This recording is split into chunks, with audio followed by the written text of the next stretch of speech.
So the valence theory I do at the end of the second year would help them slightly.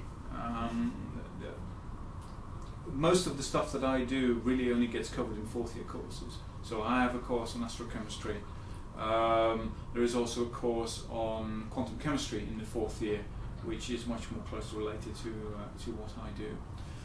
What I do is some of the things that I teach about, particularly in the stat thermo in the third year, will feed their way into what I do, even though they're not directly related to anything I do. No, not really, because well, let me rephrase that.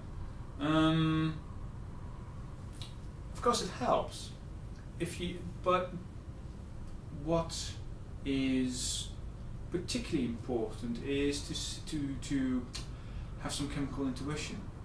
Okay, if you look at a reaction, then you will see that certain functional groups will interact with other functional groups, and if you have a pretty good idea how those bits fit together, then things will work a lot better. Everything else you can pick up as you go along, because some of the material that we work with will not be covered in any lecture courses. So for instance, the Jim Thomas I just mentioned, that's macrocycles, and those are covered in the fourth year course, so you won't see them until you actually get into the fourth year. Other stuff you might have seen before, but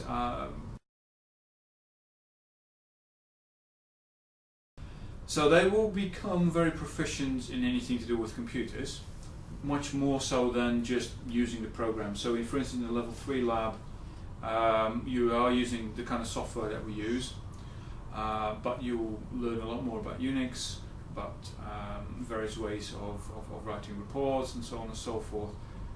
What it will also learn you is a slightly more less sort of direct skill. It will teach you to think about molecules in a slightly different way. You know, if you have a molecule, you look at it and you know where things will attack and so on and so forth. So this chemical intuition will be developed much further.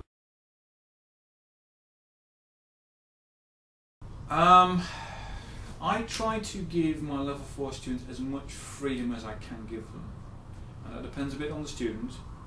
But in principle, I want the level 4 students to do their own thing, because I think that's important, because that's the way you learn.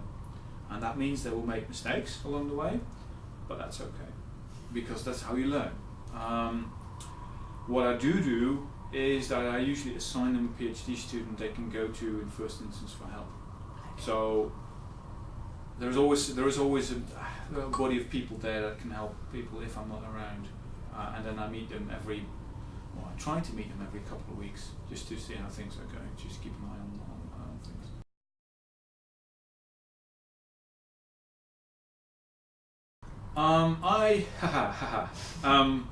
I expect them to work pretty much when they're not doing any teaching. They're not doing any lectures. That's what I expect them to do. It doesn't always work out that way.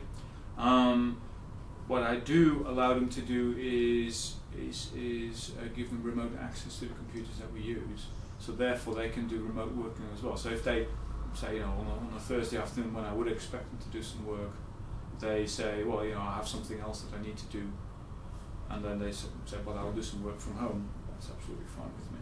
In the end, of course, it's your own decision. Yeah, it's your project. If you don't do any work for it, you get a low mark. It's as simple as that.